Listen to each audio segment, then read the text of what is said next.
Hello from Laramie, Wyoming. I'm Bryce Gill. I wish I could be there in the flesh to audition for you guys, but I appreciate you having a look at this tape. Thanks a lot. No. No. Nothing. It's maddening. It's a plot. I mean, there are no women like this. No young women, or young-ish women. No beautiful / sexy women. No sexy / beautiful, somewhat articulate women with some classical training and a particle of brain in their skulls. Is that so much to ask? An actress who can actually pronounce degradation without a tutor? I mean, Vonda in the book is 24, for God's sakes. I mean, back then, a 24-year-old woman would be married, have 5 kids, and tuberculosis. I mean, she'd be a woman. The 24-year-old women today sound like 6-year-olds on helium. And I was all like, whatever, and then he was all like, and then I was all like, and then he was all like, whatever. Honey, I saw 35 actresses today. And even the ones pushing retirement didn't have this stuff. And anybody who does is either shooting a series or not willing to work for a nickel a week. And the stupidity. I mean, they bring along props, whole sack of costumes, and whatever happened to femininity?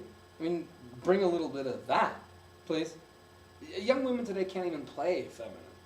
Half are dressed like hookers and half like dykes. I mean, I would play a better Vonda than most of the girls that came in today. I just have to put on a dress and some nylons. Our Vonda is out there somewhere. But at this point. Hello? Hello? Honey? Honey, are you there? Knock, knock, knock! Am I late? Oh, I'm too late, right? Fuck. Fuck! If you're here for Venus and Fur, everybody went home about a half hour ago.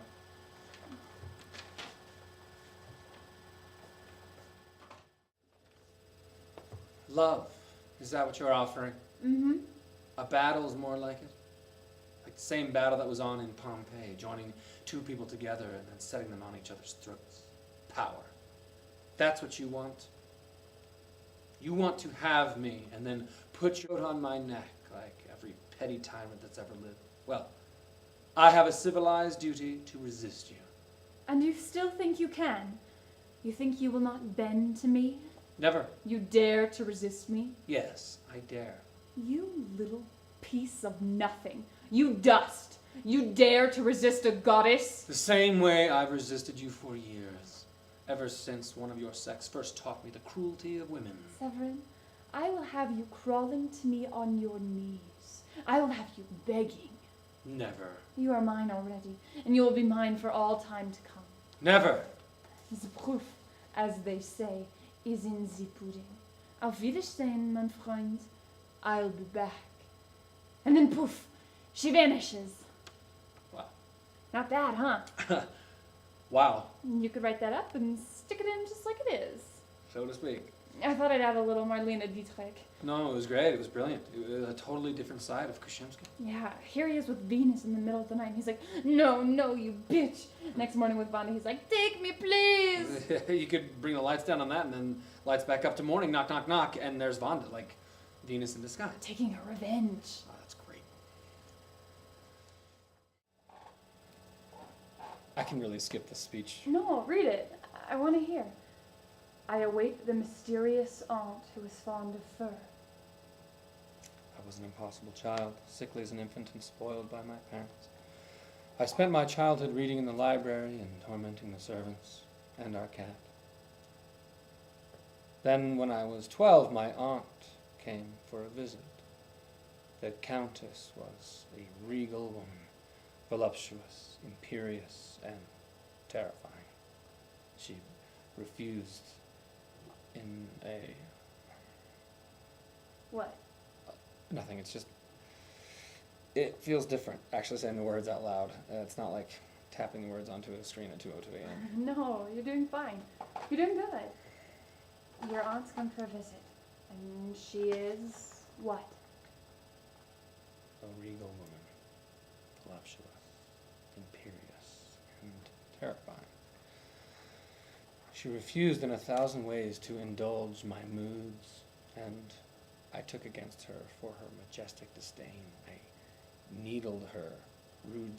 I insulted her. I called her Messalina. Well, she took her revenge. My parents went off one day, and my aunt came striding into the library. She's wearing an enormous Russian cape of black fox fur, and on her head a diamond tiara, and in her hand a length of fresh green birch. The cook and the scullery maid follow close behind. My aunt throws off her fur and rolls up her sleeves, revealing sleekly muscled arms. I try to escape, but the other two women grab me, overwhelm me. They fling me down onto the fur and pull down my pants. I try to be heroic, but those two hold me hand and foot while my aunt lays into me with the cane. The birch whistles in the air again and again, and the blows descend. The backs of my legs and my naked backside are on fire. The lashes are like acid eating into a copper etching plate, each stroke laid by a true artist. Meanwhile, the servants urge her on and mock me. They call me a little girl and laugh at my tears. I struggle, but it's no use. My aunt keeps whipping me until I'm weeping outright, sobbing and begging for mercy. When she's done, she forces me to kneel and thank her for punishing me. Makes me kiss the very rod with which she chastised me. Then, threatening to return for more, she takes her leave. All of this witnessed by the two laughing servants and our cat. From that hour forward, a fur could never just be a fur, nor the length of birch be an innocent switch. You see, in that moment, in that room, I was made. And did she return? You might say she did. For every night thereafter, my countess aunt visited me in my dreams, wearing a black fox fur and carrying a birch cane to continue her punishment. Each night she visits me still, an exquisite despot. You poor, poor man. Am I? In a way, I couldn't be richer, knowing all I know, having been taught at her feet, What have you learned? that there can be nothing more sensuous than pain, or more pleasurable than degradation. The Countess had become my ideal, you see, ideal woman, ideal mate, an avatar of the goddess of love herself. I've been on a hunt for her double ever since, and for a woman of her delicious cruelty. And on that day I meet that woman, I shall marry her.